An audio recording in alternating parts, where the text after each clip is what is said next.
Korea's independent counsel summoned two former government figures accused of blacklisting cultural figures critical of the Park Geun-hye administration. And of course, our Yoon-sun starts us off with the latest on the expanding investigation into the power abuse case, which led to the president's impeachment. Two former aides to President Park Geun-hye were summoned on Sunday. The nation's former presidential chief of staff, Kim Ki-choon, and former Culture Minister Cho Yoon-sun, who resigned from her position a day earlier, appeared at around 2 p.m. at the independent counsel's office. Kim and Cho were arrested on Saturday with charges including abuse of power.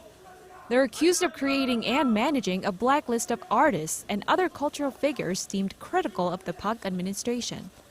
Cho, now the former culture minister, is also accused of giving false testimony at the National Assembly's hearings earlier this month regarding her involvement in the blacklist. Sunday's interrogation of the two officials is likely to focus on determining whether President Park herself ordered the blacklist to be created. The independent counsel has determined that a face-to-face questioning of the president is needed. Although a detailed schedule hasn't been made yet, we're planning to pursue the investigation.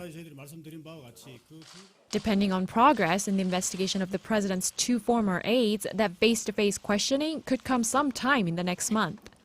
The council is also seeking an arrest warrant for the president's confidant, Choi Soon-sil, the woman at the center of the political corruption scandal, for an additional charge of accepting bribes. Since appearing on Christmas Eve, Choi has refused to comply with the council's repeated summons, citing a number of reasons, including her health. Choi is currently in custody, but on a different warrant from state prosecutors, meaning she has no legal obligation to respond to summons by the independent counsel.